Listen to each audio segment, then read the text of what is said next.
Bonsoir, bienvenue dans le cadre des conférences du Forum Renaissance des Dominicains à Bruxelles. Nous sommes en présence de Sébastien Defosse, grand marcheur en route, pèlerin, presque de profession, et Ignace Bertin, frère de notre communauté. Et nous sommes dans notre dernière séance. On arrive au moment où, dans toutes ces démarches que tu n'as pas voulu planifier, que tu n'as pas voulu organiser, tu arrives à un moment donné où tu dis « Demain, c'est terminé. Aujourd'hui, je dois rentrer. » C'est quoi se dire à ce moment-là « C'est terminé, c'est un soulagement » ou c'est un remords, ou comment ça se vit?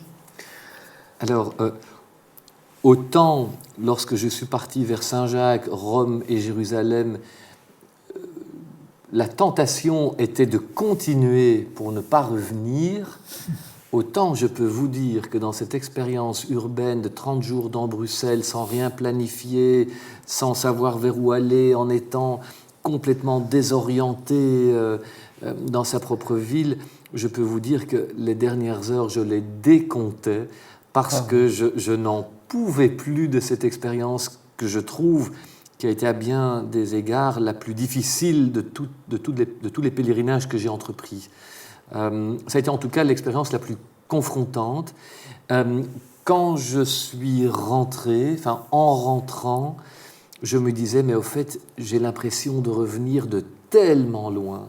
J'ai l'impression de revenir presque de plus loin encore que lorsque j'étais parti à pied à Jérusalem, parce que la confrontation avec moi-même était d'autant plus grande dans cette expérience urbaine.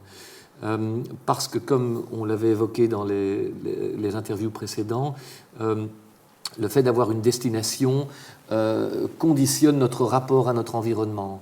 Ici, étant donné que je n'avais pas de destination, je vivais quelque part un déconditionnement par rapport à mon environnement et donc j'étais dans une plus grande fragilité. Et je me suis senti très vulnérable dans cette expérience urbaine.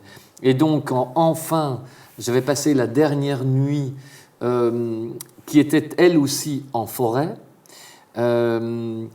eh bien, quand au petit matin, je crois que je me suis réveillé à nouveau de froid vers 5 heures du matin, là je me disais, tu rentres.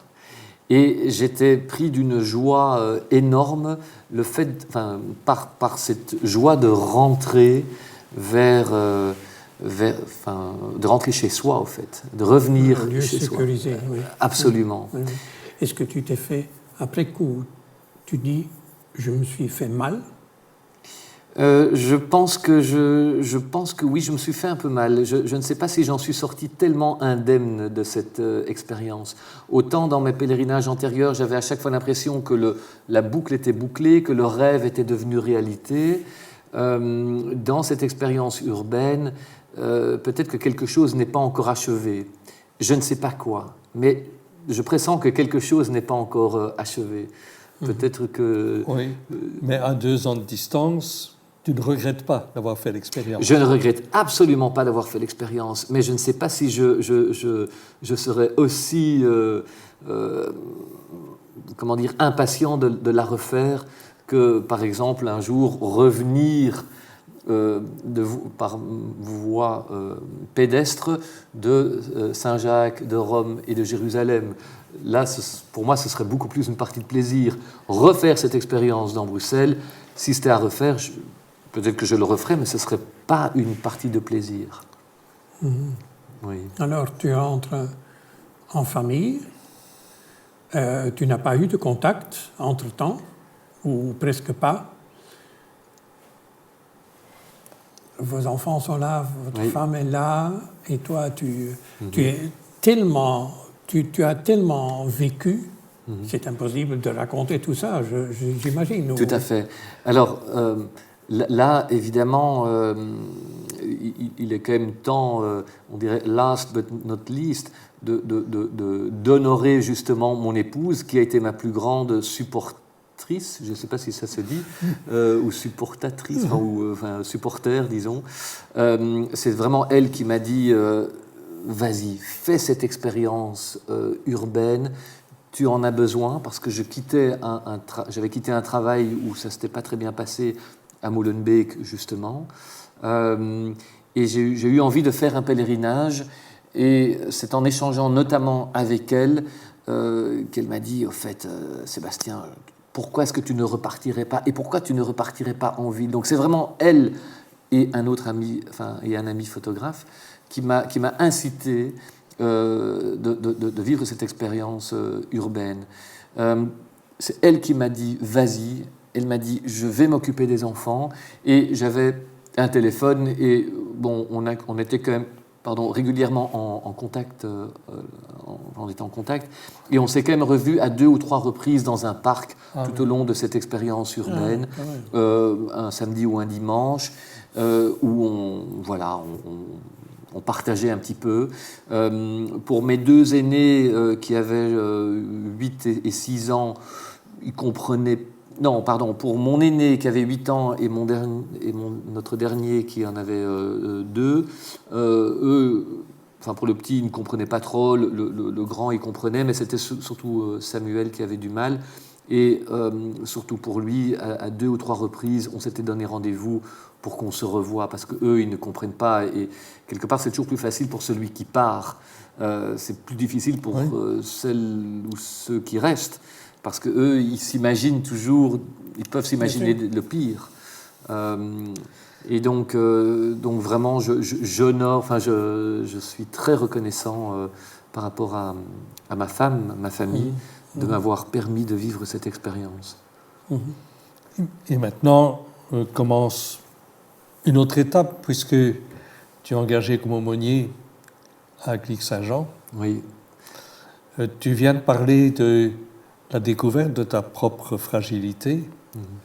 La clinique est un lieu où on rencontre en permanence des fragilités. Oui. Peut-être bien que cette expérience...